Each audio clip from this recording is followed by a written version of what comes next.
Noong July 27, 1856, ay ipinanganak si Pantaleon Garcia, isang general ng Rebolusyong Pilipino sa Imus, Cavite. Nagtapos siya ng kursong guro at nagturo ng ilang panahon sa Silang Cavite noong 1875. Noong 1896, sumapi siya sa Katipunan. Nang sumiklab ang revolusyon, agad na humawak ng sandata si Garcia at nakipag-ugnayan sa ilang madugong pakikipaglaban sa mga Kastila.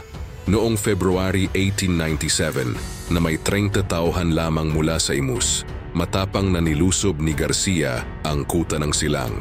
Armado ng mga bolo, punyal, sibat at baril, sinalakay ng mga rebelde ang mga tropang Espanyol at nilusob ang ilang trenches.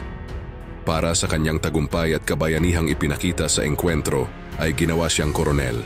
Sa revolusyonaryong hukbo, pinamunuan ni Garcia ang isang dibisyon na sumasaklaw sa Navotas, Tambobong, Novaliches at Caloocan.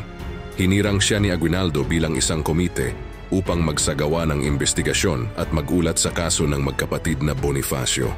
Bukod dito, siya ang nagrekomenda na ipataw sa kanila ang parusang kamatayan. Nang umatras si Aguinaldo sa biyak na bato sa San Miguel, Bulacan, isinama niya si Garcia.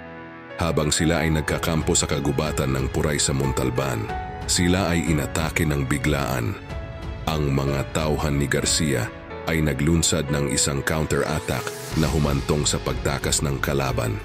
Kasama rin ni Garcia si General Aguinaldo sa pagsasapinal ng mga plano sa labanan para sa Pasong Santol na nabawi noong mga huling araw ng Pebrero. Ipinagkatiwala ni Aguinaldo ang pagtatanggol sa Imus laban sa mga Kastila kasama si General Baldomero Aguinaldo.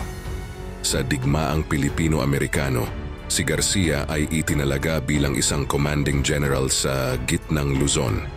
Sa programang pandigma ni Aguinaldo, na layunin nito ay makuha ang Maynila.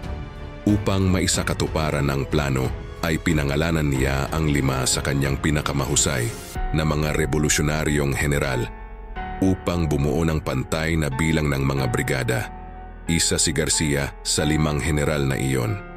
Sa isang labanan noong February-May 1899, bilang resulta ng naunang labanan, si Garcia ay nagkasakit ng malubha. Dinala siya ng kanyang mga tauhan sa Jaena, Nueva Ecija para ipagamot. Siya ay nakakulong pa nang mahuli siya ni Kapitan Smith noong Mayo 900. Dahil dito, nanumpa siya ng katapatan at pagkatapos ay nakalabas mula sa ospital. Nagretiro siya sa serbisyo publiko matapos mag-expire ang kanyang posisyon bilang superintendente ng isang kolonya ng agrikultura sa Cavite. Namatay siya noong August 16, 1936.